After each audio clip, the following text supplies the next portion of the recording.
This is your Barbados Today morning news update for Thursday, November the 29th. I'm Emmanuel Joseph. Thanks for joining us. Topping the news at this hour, private sector workers should not expect to get any increase in wages, at least for the time being. This from President of the Barbados Chamber of Commerce and Industry, Ezra Prescott. He was responding to a call from Minister of Transport, Works and Maintenance, Dr. William Duguid, in Parliament on Tuesday for the private sector to give their workers a pay hike.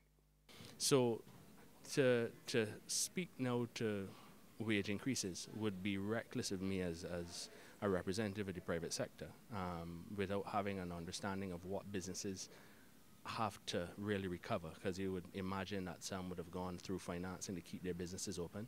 Some would have really cut as much as they could cut and really now need to stabilize their own businesses to continue into the future. I'm certain though that once they are able to do so, people in a bid to become competitive in the world economy need to invest in training.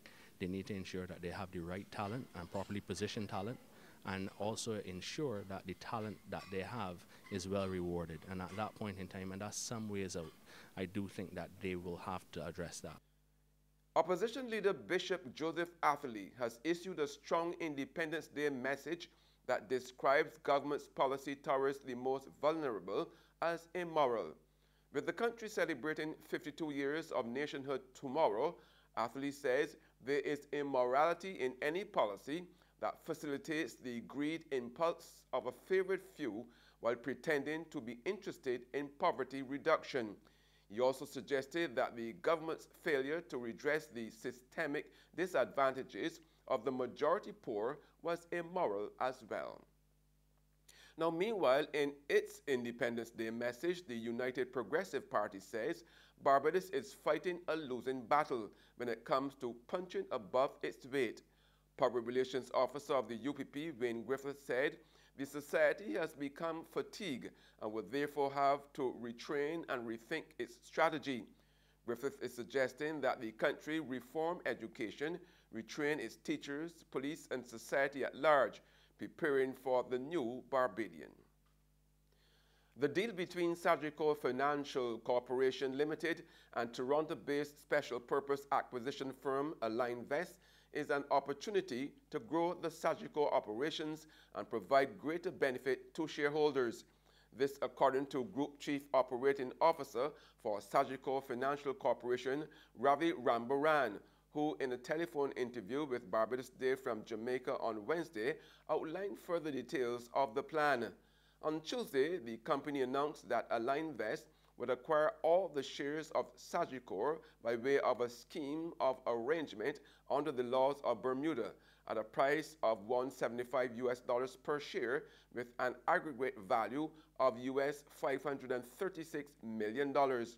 Rambaran said the proposed deal came about after just over 2 years of courtship between the two firms, who over the past year have been carrying out their due diligence. I'm very confident that this is a good deal for our shareholders. I do not wish to speak for regulators. What will happen is, once our shareholders say yes, if they say yes, then we engage the regulators. So let's say they say yes, then it means the regulators will also need to consider what our shareholders have said, because they ultimately are the owners of the company, and at the same time to ensure that the individuals who will be joining our board, right, that they are fit and proper. Because that is also a key part. The key part is not just the value that is being created through this transaction, is a value that has been created by people who are fit and proper. And so we see this as really a win-win on both sides. There's regional and international news after this short break.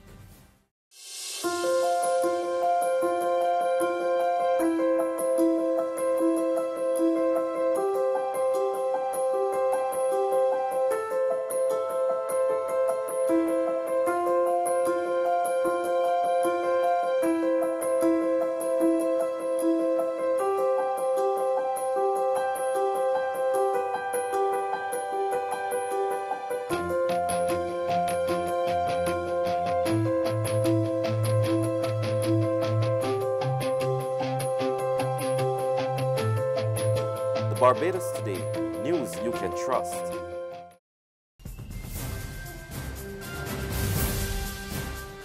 Welcome back with news from the region now. Police and security officials at the St. Augustine campus of the University of the West Indies in Trinidad are investigating the kidnapping of a staff member on campus. In an official statement issued by the UWI, it said that the campus security was supporting the police as they tried to secure the release of Maria Daz. At least one entrance to the school has been closed as a result. Now, a memo sent to UWI staff advises them that the northern entrance was locked, but 3 others remain accessible to the public. And on the international scene, legislation to protect the Special Counsel's Office probe into possible Russian election interference stalled in the U.S. Senate on Wednesday, spurring Republican Senator Jeff Flake to make good on his threat of opposing judicial nominations until the bill moves forward. More in this Reuters television report. Mr. Mueller must be able to preserve the work he has done. Outgoing Republican Senator Jeff Flake and Democratic colleagues Chris Coons and Cory Booker tried to force a vote on a bill that would make it harder for Trump to undermine Robert Mueller's investigation. The preservation of the special counsel investigation is indeed a matter of national security. But we know that the special counsel is in danger. That effort was blocked Wednesday by Republican Mike Lee, saying it was unconstitutional. Majority Leader Mitch McConnell has argued the bill is unnecessary because he says Trump won't fire Mueller. On Tuesday, the senator from Kentucky said the measure was, quote, a solution in search of a problem. To be so sanguine about the chances of him being fired is folly for us, I believe. To be clear, this is the same investigation that brought indictments for more than a dozen Russian nationalists for attempting to influence the 2016 election. And that's news. But for the very latest, visit our website at www.barbadostoday.bb. You can also subscribe to our e-paper, email updates, or like us on Facebook, and sign up for breaking news alerts via WhatsApp. We are also on Izumi Media in bus terminals, as well as screenplay at supermarkets and gas stations near you. Now, you can also hear us on Mix 96.9 FM. I'm Emmanuel Joseph. Have a fantastic day.